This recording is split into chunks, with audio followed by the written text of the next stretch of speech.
দেখেন, এটা কিন্তু মানে শয়ে শয়ে বছর আমেরিকার মতো দেশ এরকম হইতে কিন্তু তারা খুব বিশাল সময় নেয় নাই। অতএব 15 বছরে যদি নাকি এই দেশের মানুষ যে পরিমাণে কর্মঠ, যে পরিমাণে মানুষ বউ বাচ্চা বাবা মা দেশ বাড়ি ঘর সব থুয়া বিদেশে গিয়ে পড়ে থাকে, এই যে মানুষের যে স্যাক্রিফাইস, তারা যে পরিমাণে ঈদের মধ্যেই কয়েক বিলিয়ন ডলার গেল আপনার কি বলে রেমিটেন্স, এই দেশ কেন গরিব থাকবে? এই দেশের প্রতি ইঞ্চি মাটিতে আপনার উর্বর, এরা সব ধান গম 12 মাস আপনার ফসল উৎপাদন হয়, তারা কেন না খেয়ে থাকবে? তাদের কেন সমস্যা হবে? কোনো সমস্যা হওয়ার কথা না। সমস্যা যা হয় সেটা আপনাদের মতো রাজনীতিবিদরা যারা দেশ চালান তাদের কারণে হয়। এখন এই জিনিসগুলো তো জানানো দরকার ছিল যে 15 বছর ধরে যে তারা দেশটা চালাইলো, এই 15 বছরে তারা বাপের টাকা দিয়ে রাস্তা করছে।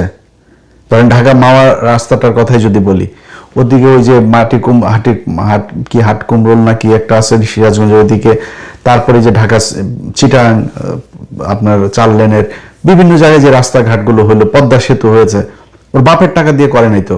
আপনার জানানো উচিত ছিল মানুষকে যে 1 কিলোমিটার রাস্তা তৈরি করতে তারা কত টাকা লুটপাট করেছে, 15 বছরে কত লাখ কোটি টাকা তারপরে তারা বিদেশ থেকে লোন করেছে, সেই লোন এখন আপনারা শোধ করতে কত টাকা লোন রেখে গিয়েছে। এই জিনিসগুলি সব জানার দরকার ছিল। না জানায়া আপনি এমন একটা ভাব ধরেছেন আপনি 15 দিনের মধ্যেই দেশে সব সমস্যার সমাধান, আর কোনো কিছু কোনো জায়গায় কোনো সমস্যা হচ্ছেও না, হবেও না, সব দিয়ে দিবেন জনগণের। এখন জনগণের আপনি ঘোষণাটা মানে সান্ত্বনাটা কি দিবেন? জনগণরা আপনি বুঝাইলেন ঈদের আগে তেলের কোনো সমস্যা নাই, এখনো নিউজ হয় প্রতিদিন কয়েক জাহাজ করে তারপরে তেল সব আসতেছে বাংলাদেশ। সারা দুনিয়ার যদি সব জায়গায় সংকট হয় তাও দেশে কোনো সংকট হবে না, মন্ত্রীরা এগুলো বলছে। আপনি এটা বলার দরকার কি? আমরা দেখতেছি না যে যুদ্ধ হচ্ছে?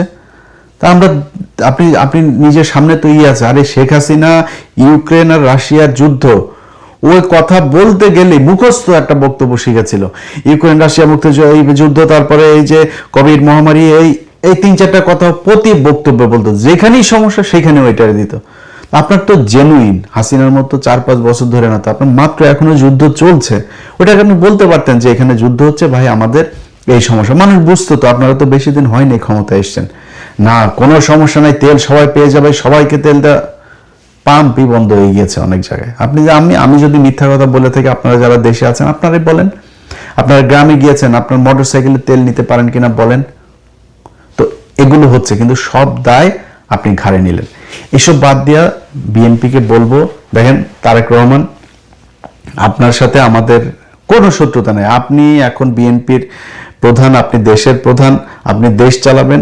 আমাদের ভাই আওয়ামী লীগের নিয়ে ইন্ডিয়ারে নিয়ে যে সমস্যা ছিল, সেই সমস্যা হাসিনার দেশে নাই, এটাই আমাদের জন্য বিশাল ব্যাপার, এইটাই অনেক কিছু। বাট আমরা দেশের একদম পুরো দেশটাকে একটা সিঙ্গাপুরই চেয়েছিলাম, যে কারণে মানে পুরো আওয়ামী লীগ এবং ইন্ডিয়া থেকে আমরা একটা স্বাধীন সার্বভৌম দেশ চেয়েছিলাম, যে কারণে একদম জিরো টলারেন্স হয়ে তারপরে অনেক কথাবার্তা বলেছে, অনেক কিছু করতে চেয়েছে, হয় নাই, পারেনি। সব চোরের বাচ্চারা সব এই জায়গায় এসে, এই যে ডক্টর ইউনূস, সে যে দেশটা চালায় গেল, এই শুয়োরের বাচ্চা পুরা নষ্টের মূল হচ্ছে এই শুয়োরের বাচ্চা, ওর যেই উপদেষ্টাগুলো ছিল এরা, এই আসিফ নজরুল, ইউনূস, তারপরে হইল গিয়া ধরেন আজকে আপনারা যে ঈদটা করছেন না, আসিফ নজরুল শুয়োরের বাচ্চা এখন কয় ও রাসূল সাল্লাল্লাহু আলাইহি ওয়াসাল্লাম নিয়ে ওনাকে জীবনী লিখবে। তুই কুত্তার বাচ্চা কি?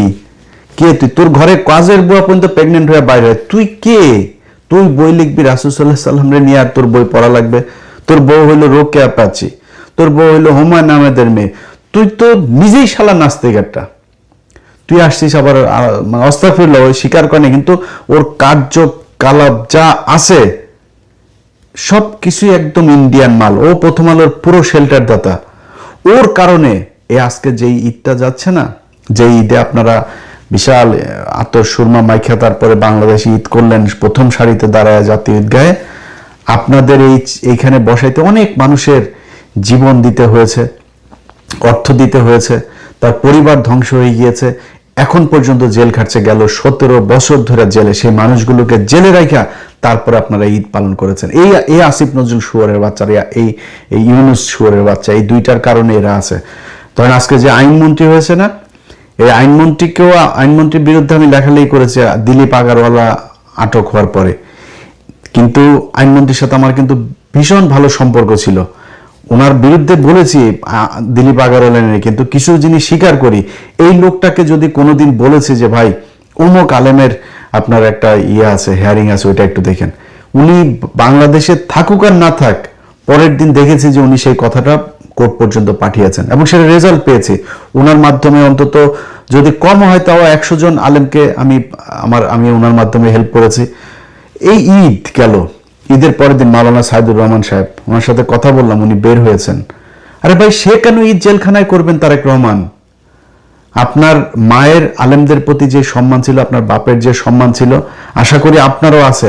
যদি আল্লাহর ওয়াস্তে যদি পারেন এই মানুষগুলিরে ছাড়েন, এই মানুষগুলির সাথে এই মানুষগুলির জেলখানা থেকে বের করার জন্য আর বিডিআর, এই দুইটার জন্য আমার এই পুরো 1.5 বছর ডক্টর ইউনূসের সরকারের সাথে যত সমস্যা সব এটা নিয়ে, সেনাবাহিনীর সাথে আমার যত সমস্যা এই দুইটা জায়গা নিয়ে। তো তারা এই ডক্টর ইউনূসরে এই মাদারি কি করছে জানেন? ওই কিছু হইলে ওই আমেরিকান এম্বাসিরে দিয়া এই আকাম কুকাম করাইতো, এই যে আলেমগুলোর ব্যাপারে। একটা আলেম ছাড়া হয়, একটা আলেম ছাড়লেই তারপরে কি করে, আমেরিকান এম্বাসি আপনার ওই আইন মন্ত্রণালয়ে ফোন করে, অমুক এজেন্সিরে ফোন করে। এই যে আইজি প্রিজনরে, মানে আমি তো সেনাবাহিনীর বিরুদ্ধে কথা বলেছি, অনেক প্রশাসনের অনেকের বিরুদ্ধে কথা বলেছি, কিন্তু ভাই সত্যি কথা বলি, সেনাবাহিনীর একজন ডিজিএফআর একজন অফিসারের যদি বলছে যে ভাই আপনাদের এই ডিজিএফআর ক্লিয়ারেন্স পাওয়া যাচ্ছে না বলে ওনাকে আপনার জামিননামা যাওয়ার পরেও, আদেশ যাওয়ার পরেও জেলখানা থেকে ছাড়ছে না, কারা কর্তৃপক্ষের কাউরে যদি বলছে যে ভাই এটা ছাড়া যাবে, ভাই 10 মিনিটের মধ্যে ছাড়তেছি, একজনকেও আমি দেখিনি। এই যে শফিউর রহমান ফারাবি, এর জন্য ভাই কত মানে ঘন্টা যে আমার ব্যয় করা লেগেছে, এরে ফোন করা, ওরে ফোন করা, ওরে করা, ছেড়েছে। কিন্তু সমস্যা কোন জায়গায় জানেন? সমস্যা হইলো আমেরিকান এম্বাসিতে। ওইখান থেকে আপনার দেয়, ওরে ছাড়লেন কেন, এরে ছাড়লেন কেন, ওনারা করে। এখন এই শয়তানির মূল কিন্তু হলো আসিফ নজরুল আর ইউনূস, এরা ওদেরকে এগুলি পাঠায় যে এরে ছাড়া দিচ্ছে, এরে ছেড়ে দিচ্ছে। ওই যে প্রথম আলো এদের করে, এরা ছাড়া পাইলে তো প্রথম আলোর সময়, কারণ প্রথম আলো, ডেইলি স্টার, এরাই তো এদেরকে মিথ্যা নাটক সাজায় জেলে পাঠিয়েছে, ওরা বের হইতে দিবে না। ডক্টর ইউনূস যদি আমেরিকান এম্বাসিকে খালি ডাক দিয়া বলতো যে ভাই দেখো, তুমি যে বিষয়টা তোমাকে জানানো হয়েছে এদের ব্যাপারে, এই ঘটনাগুলো সত্যি না, আমাদের দেশে এইভাবে জঙ্গি নাটক সাজানো হইতো, এই দেখো এইভাবে সাজায় তারপরে তারা তাদেরকে জেলখানায় ঢুকিয়েছে। যদি তারা আসলে জঙ্গি হইতো, দেখো হাসিনা আজকে নাই, হাসিনার পুলিশ এখন জঙ্গি নাটকও সাজায় না, জঙ্গি ধরাও পড়ে না আমার দেশে, তাহলে সেই জঙ্গিরা এখন হামলা চালায় না কেন? প্রতিদিনই নাকি এখানে হামলা চালাইতো, ওইখানে হামলা চালানোর সময় এর আটক করা হইলো, তো এখন চালায় না কেন? আমেরিকান এম্বাসি, ইউরোপিয়ান ইউনিয়ন, যত দেশ আছে পশ্চিমা, যারা এগুলোতে ঝামেলা করে, এদেরকে বুঝাইতে ডক্টর ইউনূসের 2 মিনিট সময় লাগতো। শুয়োরের বাচ্চা বোঝায় নাই।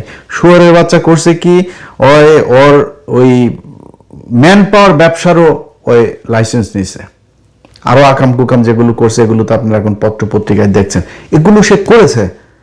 কিন্তু এই দেশের আলেমগুলোর সে ছেড়ে যেতে পারে নাই, এই দেশের বিডিআর গুলোর সে ছেড়ে যেতে পারে নাই। আসিফ নজরুল, ডক্টর ইউনূস, সারা জীবন আল্লাহর কাছে এটার জবাব দেওয়া যাইতে হবে। আমি বিশ্বাস করি তোরা যেখানে যাবি সেখানে অপমানিত হবি, লাঞ্ছিত হবি, জুতা খাবি, বাংলাদেশের মানুষের সামনে তোরা আসতে পারবি না। যেখানে যাবে ওইখানে অপমানিত হবে, ওইখানেই তোরা কোনো না কোনো ভাবে অপমানিত হবে, কদাচিৎ 2-1 জায়গা থেকে ভালোভাবে বের হইতে পারবি। তোদের এই গেল 1.5 বছর যত অনিয়ম, যত ব্যর্থতা, জুলাই সনদ নিয়ে এখন তারা পারাপারি করে। আরে বেটা, তোরা যাওয়ার আগে করে দেওয়া যাস নাই কেন?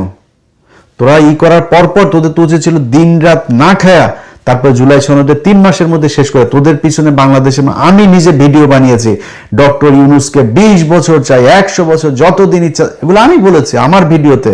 তোদের উপরে এই বিশ্বাস আমরা করেছিলাম, কিন্তু তোরা সে বিশ্বাসের মর্যাদা না রাখা নিজেদের পকেট ভরেছিস, ইন্ডিয়ার হয়ে কাজ করেছিস, প্রথম আলোর হয়ে কাজ করেছিস, এটা তোরা করেছিস। তোদের এই লাঞ্ছনা সারা জীবন পেয়ে যেতে হবে।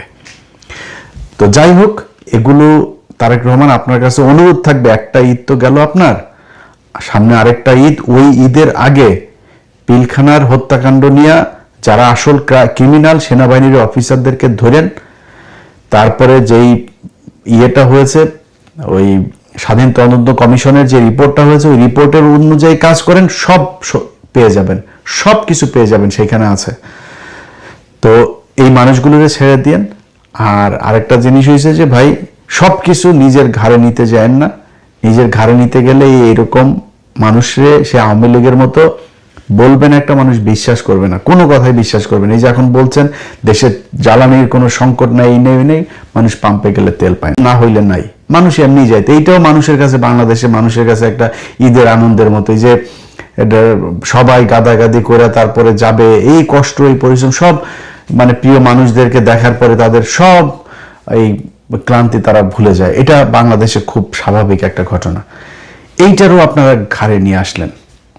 এখন পরিস্থিতিটা যা দাঁড়িয়েছে, মানে আওয়ামী লীগ যা যা করত আপনারা ওইভাবেই করবেন, কোনো পরিবর্তনের কোনো চিন্তা ভাবনা আছে বলে এই সরকারের কাছে আমার অন্তত মনে হয়নি।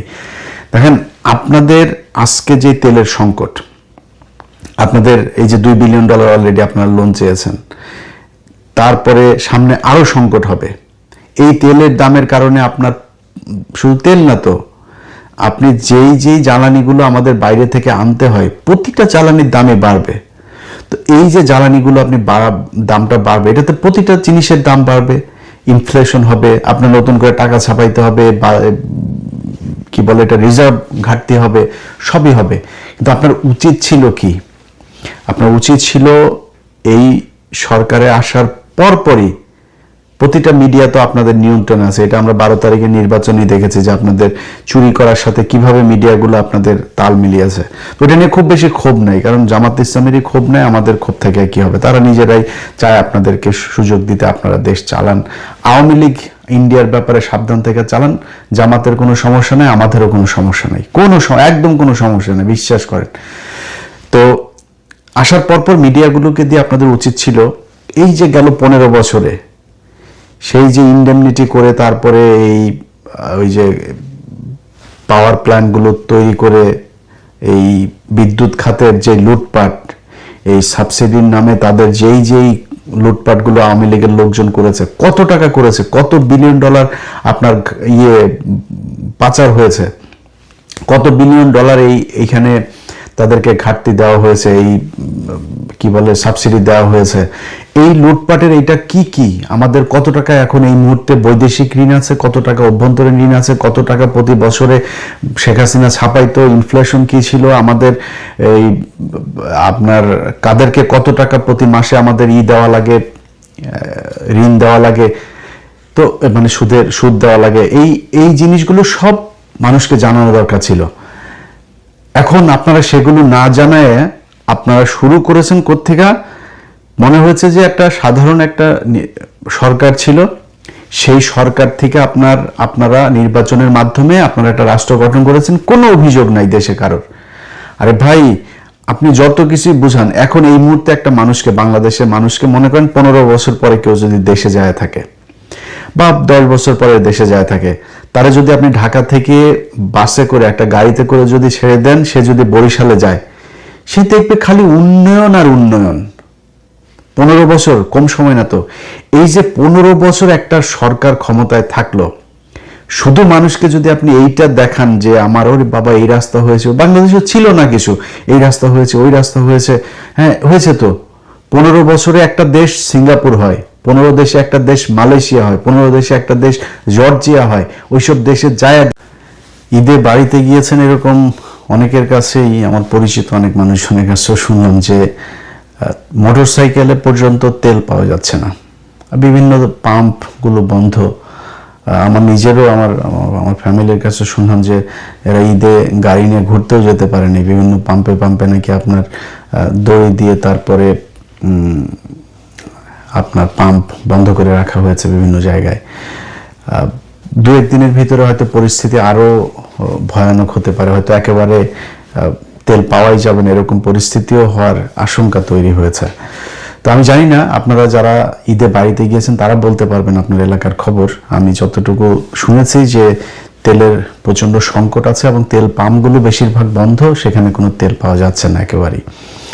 এখন ধরেন এই ভিডিওতে কথাগুলো বলছি, বিএনপি ক্ষমতায় এসছে মাত্র ধরেন 1.5 মাস হলো, তো এদেরকে মানে দায় দেওয়ার জন্য বা এদেরকে দোষ দেওয়ার জন্য, এদের কারণে এরকম হচ্ছে, এরকম কিছু বলার জন্য না, বরং বিএনপি এটা নিজেদের ঘাড়ে তারপরে নিয়ে তারা বোঝানোর চেষ্টা করছে যে তারা সব দায়িত্ব বিশাল আকারে পালন করছে।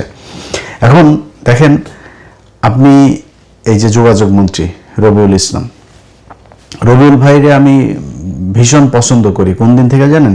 ওনার একটা টক শোতে আমার মনে আছে উনি সুমা ইসলামের মুখের উপরে এইভাবে এই মাইক্রোফোন খুলে তারপরে উনি টক শো থেকে উঠে গিয়েছিলেন, সম্ভবত এই চ্যানেলের ওই প্রোগ্রামটাতেই বোধহয়, তো আমি ভুলে যেতে পারি। যাক, ওই দিন থেকে ওনার প্রচণ্ড ওনার ফ্যান আমি। কিন্তু এই ব্যক্তি মন্ত্রী হইলেন, হওয়ার পরে উনি সেই চাঁদাবাজি নিয়ে এক বিশাল এক বয়ান দিলেন। চাঁদাবাজি সমঝোতার মাধ্যমে নিলে এটাকে সমঝোতা বলা হয়। ভাই, পৃথিবীর কোন চাঁদাটা সমঝোতার মাধ্যমে? কে কারে 2 টাকা বেশি দিতে চায়? ভিক্ষা ছাড়া পৃথিবীতে কেউই কারোরে 2 টাকা বেশি দিতে চায় না, এটা সম্ভব না। এখন আপনি এটাকে নিয়ে তারপরে বলেন আপনি যে এটা নিবেন এটা আমরাও জানি। আওয়ামী লীগ এতদিন ক্ষমতায় ছিল, আওয়ামী লীগের সময় নিত, আপনারা আগের বার সময় আপনাদের যারা শ্রমিক নেতা আছে, এই যে মির্জা আব্বাস সহ শিমুল বিশ্বাস, যারা যারা এই শ্রমিক এর সাথে আছে, তো এটা তো নতুন কিছু না। কিন্তু আপনারা এটারে বলতে হবে কেন যে না ভাই এটা চাঁদা না, চাঁদা এটা নিলে এরকম হইলে চাঁদা, এরকম হইলে চাঁদা না, এটা বলে নিজের ঘাড়ে নিয়ে আসলেন। যোগাযোগ মন্ত্রী হয়েছেন আপনি 1.5 মাস হইল, আপনি মানুষের কাছে সময় চাইতে পারতেন যে ভাই আমরা ক্ষমতায় এসছি মাত্র, আমাদেরকে একটু সময় দেন, একটা ঈদ অন্তত সময় দেন, পরের ঈদে আপনাদের এই ভোগান্তিগুলো যা যা হয়েছে এগুলো আমরা ঠিক করে নিব। কিংবা ধরেন একটা বাস মালিক বা বাসের ড্রাইভার, কন্ট্রাক্টর, তারা বাসের ভাড়া বেশি নিচ্ছে। আচ্ছা, এটা কি এইবার প্রথম? এটা এর আগে নেয় নাই? বাংলাদেশে কবে, কোন দিন ঈদের মধ্যে ভাড়া কম নিয়েছে আমারে বলেন? কোনোদিনই কি ভাড়া এই বেশি ছাড়া কখনো কম ছিল বা সমান সমান ছিল? কখনোই ছিল না। আমার সেই ছোটবেলা থেকে এই পর্যন্ত আমি কোনোদিন শুনি নাই যে ভাই 3 কোটি মানুষের কাছাকাছি এখন ঢাকা শহরে থাকে, তাদের এমনিতে নর্মালি বিভিন্ন সময়গুলোতে মানুষ যখন ঢাকার বাইরে যায় তখনই বাস ভর্তি থাকে। তো 3 কোটি মানুষের মধ্যে যদি 2 কোটি 1.5 কোটি মানুষও যদি যায় একসাথে ঢাকার বাইরে, এই 4-5 দিন একটা মানে এই সময়ের মধ্যে তারা গেলে এমনিতেই এই গণপরিবহনের সংকট হবে, ভাড়া বেড়ে যাবে, মানে যোগান কম হলে চাহিদা বাড়বে, খুবই স্বাভাবিক, এটা কোনো ব্যাপার না। মানুষ এটাতে যায়, এটা তো অভ্যস্ত মানুষ। খুব অতিরিক্ত হয়ে গেলে সেটা হয়তো অনেকের খারাপ লাগে। কিন্তু আপনি কি বললেন? কোথাও কোনো ভাড়া বেশি নিচ্ছে না, কোথাও কোথাও নাকি আরো টাকা দিয়ে দিচ্ছে, শাড়ি লুঙ্গি গামছা জাঙ্গিয়া টাঙ্গিয়া কিনে দিচ্ছে, এরকমও ফেসবুকে ট্রল হচ্ছে। কেন ভাই, আপনার দরকার কি ছিল যে আপনার ঘাড়ে নিয়ে তারপরে মালিক পক্ষের এই বাসের কন্ট্রাক্টর, ড্রাইভার, তাদের এই দায়টাও আপনি আপনার ঘাড়ে নেওয়ার দরকার কি? আপনি ভাই পারবেন না সেটাও আমরা জানি, আপনি হয়তো করবেনও না সেটাও জানি, বাট আপনি অন্তত বলতে তো পারতেন যে কঠোর ব্যবস্থা নেওয়া হবে যদি কেউ, এটাই তো বলে আসছে। চেষ্টা করেন, যদি আসলে আন্তরিকতা থাকে তাহলে চেষ্টা করতেন, হইলে হয়তো, না হইলে নাই, মানুষ এমনি যাইতে। এইটাও মানুষের কাছে, বাংলাদেশে মানুষের কাছে একটা ঈদের আনন্দের মতো, যে সবাই গাদাগাদি করে তারপরে যাবে, এই কষ্ট এই পরিশ্রম সব মানে প্রিয় মানুষদেরকে দেখার পরে তাদের সব এই ক্লান্তি তারা ভুলে যায়। এটা বাংলাদেশে খুব স্বাভাবিক একটা ঘটনা। এইটারও আপনারা ঘাড়ে নিয়ে আসলেন। এখন পরিস্থিতিটা যা দাঁড়িয়েছে, মানে আওয়ামী লীগ যা যা করত আপনারা ওইভাবেই করবেন, কোনো পরিবর্তনের কোনো চিন্তা ভাবনা আছে বলে এই সরকারের কাছে আমার অন্তত মনে হয়নি। দেখেন, আপনাদের আজকে যে তেলের সংকট, আপনাদের এই যে $2 বিলিয়ন অলরেডি আপনারা লোন চেয়েছেন, তারপরে সামনে আরো সংকট হবে। এই তেলের দামের কারণে আপনার শুধু তেল না তো, আপনি যেই জ্বালানিগুলো আমাদের বাইরে থেকে আনতে হয়, প্রতিটা জ্বালানির দামে বাড়বে। তো এই যে জ্বালানিগুলো আপনি দামটা বাড়বে, এটাতে প্রতিটা জিনিসের দাম বাড়বে, ইনফ্লেশন হবে, আপনার নতুন করে টাকা ছাপাইতে হবে, কি বলে এটা, রিজার্ভ ঘাটতি হবে, সবই হবে। কিন্তু আপনার উচিত ছিল কি? আপনার উচিত ছিল এই সরকারে আসার পরপরই, প্রতিটা মিডিয়া তো আপনাদের নিয়ন্ত্রণ আছে, এটা আমরা 12 তারিখে নির্বাচনই দেখেছি যে আপনাদের চুরি করার সাথে কিভাবে মিডিয়াগুলো আপনাদের তাল মিলিয়েছে। তো এটা নিয়ে খুব বেশি ক্ষোভ নাই, কারণ জামাত ইসলামেরই ক্ষোভ নাই, আমাদের ক্ষোভ থেকে কি হবে? তারা নিজেরাই চায় আপনাদেরকে সুযোগ দিতে, আপনারা দেশ চালান। আওয়ামী লীগ ইন্ডিয়ার ব্যাপারে সাবধান থেকে চালান। জামাতের কোনো সমস্যা নেই, আমাদেরও কোনো সমস্যা নেই, একদম কোনো সমস্যা নেই, বিশ্বাস করেন। তো আসার পরপর মিডিয়াগুলোকে দিয়ে আপনাদের উচিত ছিল এই যে গেল 15 বছরে সেই যে ইন্ডেমনিটি করে তারপরে ওই যে পাওয়ার প্ল্যান্টগুলো তৈরি করে এই বিদ্যুৎ খাতের যে লুটপাট, এই সাবসিডির নামে তাদের যেই লুটপাটগুলো আওয়ামী লীগের লোকজন করেছে, কত টাকা করেছে, কত বিলিয়ন ডলার আপনার পাচার হয়েছে, কত বিলিয়ন ডলার এইখানে তাদেরকে ঘাটতি দেওয়া হয়েছে, এই কি বলে সাবসিডি দেওয়া হয়েছে। এই লুটপাটের এইটা কি আমাদের কত টাকা এখন এই মুহূর্তে বৈদেশিক ঋণ আছে, কত টাকা অভ্যন্তরীণ ঋণ আছে, কত টাকা প্রতি বছরে শেখ হাসিনা ছাপাইতো, ইনফ্লেশন কি ছিল আমাদের, এই আপনার কাদেরকে কত টাকা প্রতি মাসে আমাদের দেওয়া লাগে, ঋণ দেওয়া লাগে, তো মানে সুদ দেওয়া লাগে। এই জিনিসগুলো সব মানুষকে জানানো দরকার ছিল। এখন আপনারা সেগুলো না জানায় আপনারা শুরু করেছেন কোত্থেকে? মনে হয়েছে যে একটা সাধারণ একটা সরকার ছিল, সেই সরকার থেকে আপনারা নির্বাচনের মাধ্যমে আপনারা একটা রাষ্ট্র গঠন করেছেন, কোনো অভিযোগ নাই দেশে কারোর।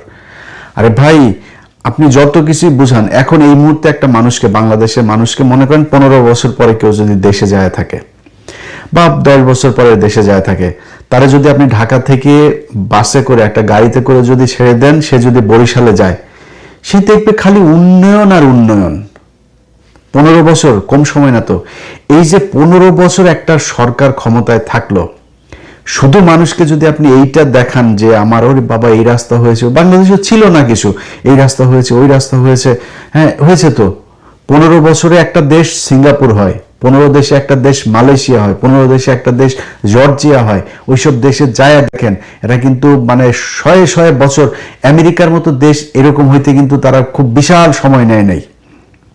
অতএব 15 বছরে যদি নাকি এই দেশের মানুষ যে পরিমাণে কর্মঠ, যে পরিমাণে মানুষ বউ বাচ্চা বাবা মা দেশ বাড়ি ঘর সব থুয়া বিদেশে গিয়ে পড়ে থাকে, এই যে মানুষের যে স্যাক্রিফাইস, তারা যে পরিমাণে ঈদের মধ্যেই কয়েক বিলিয়ন ডলার গেল আপনার কি বলে রেমিটেন্স, এই দেশ কেন গরিব থাকবে?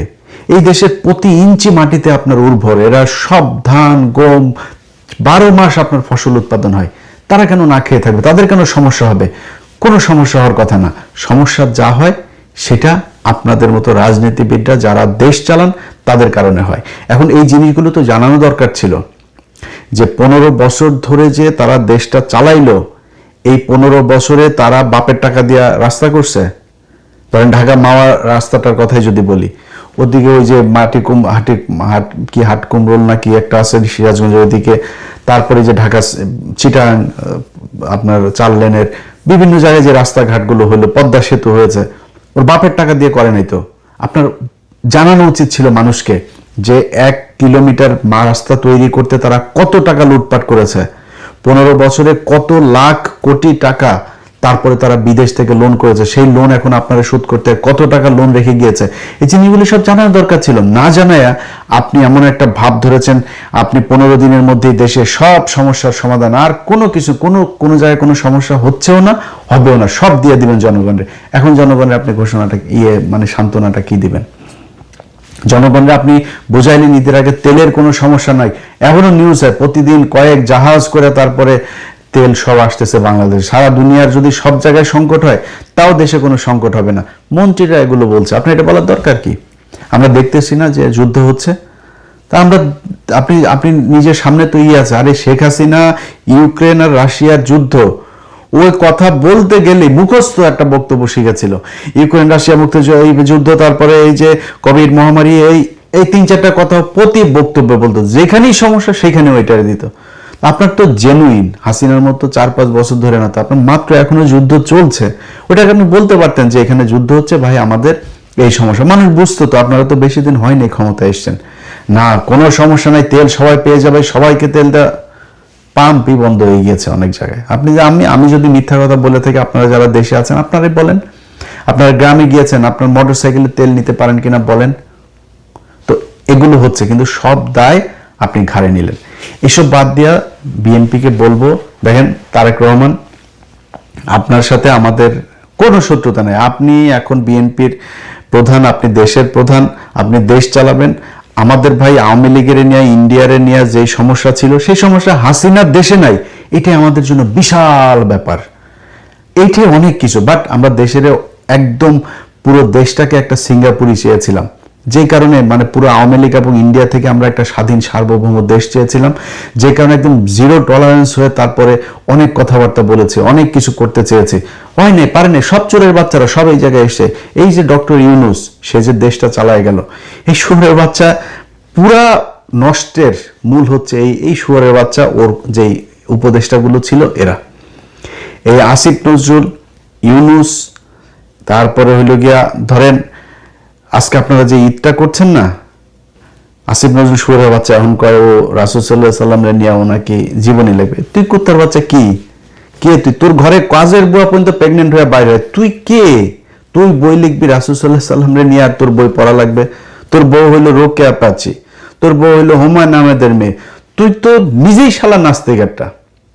তুই আসছিস আবার আস্তাগফিরুল্লাহ, ওই স্বীকার করে, কিন্তু ওর কার্যকলাপ যা আছে সব কিছুই একদম ইন্ডিয়ান মাল। ও প্রথম আলোর পুরো শেল্টার দাতা।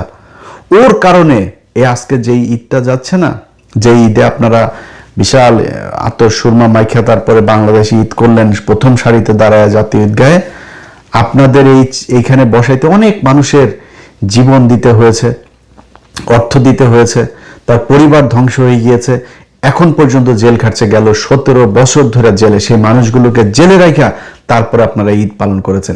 এই আসিফ নজরুল শুয়োরের বাচ্চা, এই ইউনূস শুয়োরের বাচ্চা, এই দুইটার কারণে এরা আছে। ধরেন আজকে যে আইনমন্ত্রী হয়েছে না, এই আইনমন্ত্রীর বিরুদ্ধে আমি লেখালেখি করেছি দিলীপ আগারওয়ালা আটক হওয়ার পরে, কিন্তু আইনমন্ত্রীর সাথে আমার কিন্তু ভীষণ ভালো সম্পর্ক ছিল। ওনার বিরুদ্ধে বলেছি দিলীপ আগারওয়ালা নিয়ে, কিন্তু কিছু জিনিস স্বীকার করি। এই লোকটাকে যদি কোনোদিন বলেছে যে ভাই অমুক আলেমের আপনার একটা ইয়ে আছে, হেয়ারিং আছে, ওইটা একটু দেখেন, উনি বাংলাদেশে থাকুক আর না থাক, পরের দিন দেখেছি যে উনি সেই কথাটা কোর্ট পর্যন্ত পাঠিয়েছেন এবং সেটা রেজাল্ট পেয়েছি। ওনার মাধ্যমে অন্তত যদি কম হয় তাও 100 জন আলেমকে আমি ওনার মাধ্যমে হেল্প করেছি। এই ঈদ গেল, ঈদের পরের দিন মাওলানা সাইদুর রহমান সাহেব, ওনার সাথে কথা বললাম, উনি বের হয়েছেন। আরে ভাই, সে কেন ঈদ জেলখানায় করবেন? তারেক রহমান, আপনার মায়ের আলেমদের প্রতি যে সম্মান ছিল, আপনার বাপের যে সম্মান ছিল, আশা করি আপনারও আছে। যদি আল্লাহর ওয়াস্তে যদি পারেন এই মানুষগুলিরে ছাড়েন, এই মানুষগুলির সাথে, এই মানুষগুলির জেলখানা থেকে বের করার জন্য আর বিডিআর, এই দুইটার জন্য আমার এই পুরো 1.5 বছর ডক্টর ইউনূসের সরকারের সাথে যত সমস্যা সব এটা নিয়ে, সেনাবাহিনীর সাথে আমার যত সমস্যা এই দুইটা জায়গা নিয়ে। তো তারা এই ডক্টর ইউনূসরে এই মাদারি কি করছে জানেন? ওই কিছু হইলে ওই আমেরিকান এম্বাসিরে দিয়া এই আকাম কুকাম করাইতো, এই যে আলেমগুলোর ব্যাপারে। একটা আলেম ছাড়া হয়, একটা আলেম ছাড়লেই তারপরে কি করে, আমেরিকান এম্বাসি আপনার ওই আইন মন্ত্রণালয়ে ফোন করে, অমুক এজেন্সিরে ফোন করে। এই যে আইজি প্রিজনরে, মানে আমি তো সেনাবাহিনীর বিরুদ্ধে কথা বলেছি, অনেক প্রশাসনের অনেকের বিরুদ্ধে কথা বলছি, কিন্তু ভাই সত্যি কথা বলি, সেনাবাহিনীর একজন ডিজিএফআর একজন অফিসারের যদি বলছে যে ভাই আপনাদের এই ডিজিএফআর ক্লিয়ারেন্স পাওয়া যাচ্ছে না বলে ওনাকে আপনার জামিননামা ইয়েতে যাওয়ার পরেও, আদেশ যাওয়ার পরেও জেলখানা থেকে ছাড়ছে না, কারা কর্তৃপক্ষের কাউরে যদি বলছে যে ভাই এটা ছাড়া যাচ্ছে, ভাই 10 মিনিটের মধ্যে ছাড়তেছি, একজনকেও আমি দেখিনি। এই যে শফিউর রহমান ফারাবি, এর জন্য ভাই কত মানে ঘন্টা যে আমার ব্যয় করা লেগেছে, এরে ফোন করা, ওরে ফোন করা, ওরে এই করা, ছেড়েছে। কিন্তু সমস্যা কোন জায়গায় জানেন? সমস্যা হইলো আমেরিকান এম্বাসিতে। ওইখান থেকে আপনার দেয়, ওরে ছাড়লেন কেন, এরে ছাড়লেন কেন, ওনারা ই করে। এখন এই শয়তানির মূল কিন্তু হলো আসিফ নজরুল আর ইউনূস, এরা ওদেরকে এগুলি পাঠায় যে এই যে এরে ছাড়া দিচ্ছে, এরে ছেড়ে দিচ্ছে। ওই যে প্রথম আলো এদের ই করে, এরা ছাড়া পাইলে তো প্রথম আলোর সময়, কারণ প্রথম আলো, ডেইলি স্টার, এরাই তো এদেরকে মিথ্যা নাটক সাজায় জেলে পাঠিয়েছে, ওরা বের হইতে দিবে না। ডক্টর ইউনূস যদি আমেরিকান এম্বাসিকে খালি ডাক দিয়া বলতো যে ভাই দেখো, তুমি যে বিষয়টা তোমাকে জানানো হয়েছে এদের ব্যাপারে, এই ঘটনাগুলো সত্যি না, আমাদের দেশে এইভাবে জঙ্গি নাটক সাজানো হইতো, এই দেখো এইভাবে সাজায় তারপরে তারা তাদেরকে জেলখানায় ঢুকিয়েছে। যদি তারা আসলে জঙ্গি হইতো, দেখো হাসিনা আজকে নাই, হাসিনার পুলিশ এখন জঙ্গি নাটকও সাজায় না, জঙ্গি ধরাও পড়ে না আমার দেশে, তাহলে সেই জঙ্গিরা এখন হামলা চালায় না কেন? প্রতিদিনই নাকি এখানে হামলা চালায়, তো এখানে হামলা চালানোর সময় এর আটক করা হইলো, তো এখন চালায় না কেন? আমেরিকান এমবাসি, ইউরোপিয়ান ইউনিয়ন, যত দেশ আছে পশ্চিমা যারা যারা এগুলোতে ঝামেলা করে, এদেরকে বুঝাইতে ডক্টর ইউনূসের 2 মিনিট সময় লাগতো। শুয়োরের বাচ্চা বোঝায় নাই। শুয়োরের বাচ্চা করছে কি, ওর ওই ম্যান পাওয়ার ব্যবসারও ওই লাইসেন্স নিছে। আরো আকাম কুকাম যেগুলো করছে এগুলো তো আপনারা এখন পত্র পত্রিকায় দেখছেন, এগুলো সে করেছে। কিন্তু এই দেশের আলেমগুলোর এসে ছেড়ে যেতে পারে নাই, এই দেশের বিডিআর গুলোর এসে ছেড়ে যেতে পারে নাই। আসিফ নজরুল, ডক্টর ইউনূস, সারা জীবন আল্লাহর কাছে এটার জবাব দেওয়া যাইতে হবে। আমি বিশ্বাস করি তোরা যেখানে যাবি সেখানে অপমানিত হবি, লাঞ্ছিত হবি, জুতা খাবি। বাংলাদেশের মানুষের সামনে তোরা আসতে পারবি না। যেখানে যাবো ওইখানেই অপমানিত হবে, ওইখানেই তোরা কোনো না কোনো ভাবে অপমানিত হবে। কদাচিৎ 2-1 জায়গা থেকে ভালোভাবে বের হইতে পারবি। তোদের এই গেল 1.5 বছর যত অনিয়ম, যত ব্যর্থতা, জুলাই সনদ নিয়ে এখন তারা পারাপারি করে। আরে বেটা, তোরা যাওয়ার আগে করে দেওয়া যাস নাই কেন? তোরা করার পরপর তোদের তো উচিত ছিল দিন রাত না খায়া তারপর জুলাই সনদে 3 মাসের মধ্যে শেষ করে। তোদের পিছনে বাংলাদেশে আমি নিজে ভিডিও বানিয়েছি, ডক্টর ইউনূসকে 20 বছর চাই, 100 বছর, যতদিন ইচ্ছা, এগুলো আমি বলেছি আমার ভিডিওতে। তোদের উপরে এই বিশ্বাস আমরা করেছিলাম, কিন্তু তোরা সে বিশ্বাসের মর্যাদা না রাখা নিজেদের পকেট ভরেছিস, ইন্ডিয়ার হয়ে কাজ করেছিস, প্রথম আলোর হয়ে কাজ করেছিস, এটা তোরা করেছিস। তোদের এই লাঞ্ছনা সারা জীবন পেয়ে যেতে হবে। তো যাই হোক, এগুলো তারেক রহমান আপনার কাছে অনুরোধ থাকবে, একটা ঈদ তো গেল আপনার, সামনে আরেকটা ঈদ, ওই ঈদের আগে পিলখানার হত্যাকাণ্ড নিয়ে যারা আসল ক্রিমিনাল সেনাবাহিনীর অফিসারদেরকে ধরেন। তারপরে যেই ইয়েটা হয়েছে, ওই স্বাধীন তদন্ত কমিশনের যে রিপোর্টটা হয়েছে, ওই রিপোর্টের অনুযায়ী কাজ করেন, সব পেয়ে যাবেন, সব কিছু পেয়ে যাবেন, সেখানে আছে। তো এই মানুষগুলোকে ছেড়ে দিয়েন। আর আরেকটা জিনিস হয়েছে যে ভাই, সব কিছু নিজের ঘাড়ে নিতে যায় না। নিজের ঘাড়ে নিতে গেলে এইরকম মানুষরে, সে আওয়ামী লীগের মতো বলবেন একটা মানুষ বিশ্বাস করবে না, কোনো কথাই বিশ্বাস করবে না। এই যে এখন বলছেন দেশের জ্বালানির কোনো সংকট নাই, নেই, মানুষ পাম্পে গেলে তেল পায় না, এটাই বাস্তবতা। তো এই জিনিসগুলোই বলার জন্য আজকের ভিডিওতে এসেছিলাম, এবং সবাইকে ঈদ মোবারক, আল্লাহ হাফেজ।